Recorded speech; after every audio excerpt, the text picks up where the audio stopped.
بل پیش ہوئی ہے پارلیمنٹ میں، کیسے دیکھتے ہیں آپ اس کو؟ نہیں دیکھیے، یہ مسلمانوں کے خلاف پچھلے 10-11 سال سے جو بی جے پی نے ایک کارروائی شروع کی ہے اسی کا حصہ ہے۔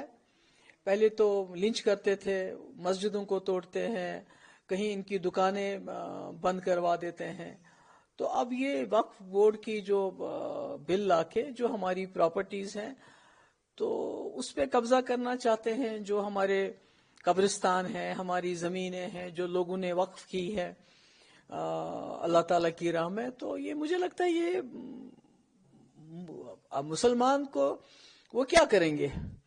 وہ تو برداشت کرتے آئے ہیں پچھلے 10-11 سال سے، مگر میں سمجھتی ہوں ہمارے ملک کے جو ہمارے ہندو بھائی ہیں ان کو سوچنا چاہیے کہ ہمارا ملک ہندوستان پوری دنیا میں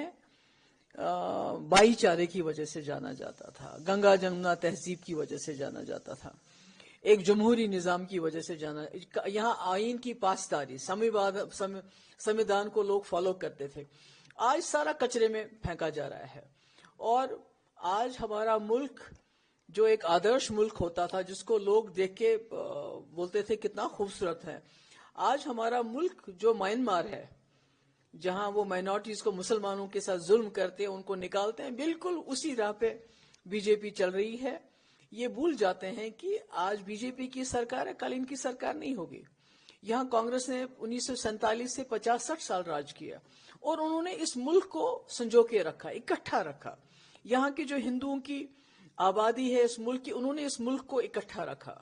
مسلمانوں کے ساتھ مل کے۔ آج یہ جب چلے جائیں گے تو ملک برباد ہو گیا ہوگا۔ جس طرح ضیاء الحق نے پاکستان میں ایک ہنستے بستے ملک کو تباہی کے دہانے پہ لا کے کھڑا ہے، ابھی بھی پاکستان سنبھل نہیں رہا ہے۔ تو اس وقت جو بی جے پی سرکار کر رہی ہے وہ بالکل ایسا ہی کر رہی ہے، مسلمانوں کا حق مار رہی ہے، مسلمانوں کے اوپر ظلم کر رہی ہے، مسلمانوں کو ڈس ایمپاور کر رہی ہے۔ اس کا نتیجہ جو ہے آنے والے وقت میں پورے ملک کو بھگتنا پڑے گا، کیونکہ ایک مسلمان اور ہندو یہ ایک دوسرے کی کڑی ہیں، یہ ایک دوسرے کو اکٹھا رکھتے ہیں، اس ملک کو ہندوستان بناتے ہیں۔ اور میں یہ بھی ساتھ میں کہنا چاہتی ہوں کہ جس طرح سے پورے ملک کے لوگ ابھی ہم کشمیریوں کو تانا دیتے ہیں کہ آپ نے کشمیری پنڈتوں کا خیال نہیں رکھا، آپ نے ان کو وہاں سے نکال دیا، اور ہمیں افسوس ہے، ہمیں شرمندگی بھی ہوتی ہے، تو کہیں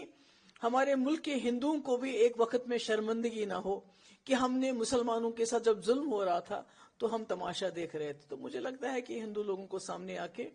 یہ جو بی جے پی کی جو کارکردگی ہے، جو مسلمانوں کے خلاف کھڑے ہو گئے ہیں، اس کو روک لگانی چاہیے۔ محبوبہ جی، آپ کو نہیں لگتا کہ secular party J D you اور ٹی ڈی پی آج ایکسپوز ہو جائے گی؟ نہیں، وہ تو دیکھیے نا، جب تک بی جے پی سی بی آئی کا این آئی اے کا جو گورنمنٹ کی ایجنسیز ہیں ان کا غلط استعمال کرے گی، ای ڈی کا غلط استعمال کرے گی، تب تک یہ جتنی بھی جماعتیں ہیں،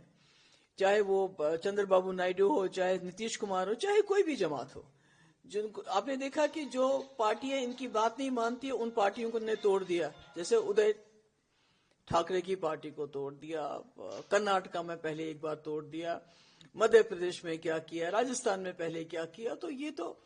ایک ڈر انہوں نے بٹھا کے رکھا ہے پالیٹیشنز کے دل میں کہ اگر آپ ہماری بات نہیں مانو گے تو ہم آپ کو ایجنسیز کے ذریعے جیل میں ڈال دیں گے۔ مجھے لگتا ہے اس کا بھی کوئی نہ کوئی رول ہے، پر اس کے باوجود نتیش کمار سے امید نہیں تھی، چندر بابو نائیڈو سے یہ امید نہیں تھی۔ ہم سوچتے تھے کہ وہ سیکولر ہے اور لوگوں کے اس ملک کے لیے، مسلمانوں کے لیے نہیں بلکہ جموں کشمیر کی بات نہیں میں کر رہی ہوں، میں پورے ملک کے ہندوستان کے سیکولرزم کے لیے وہ لوگ کھڑے رہیں گے، پر بدقسمتی سے ایسا نہیں ہوا۔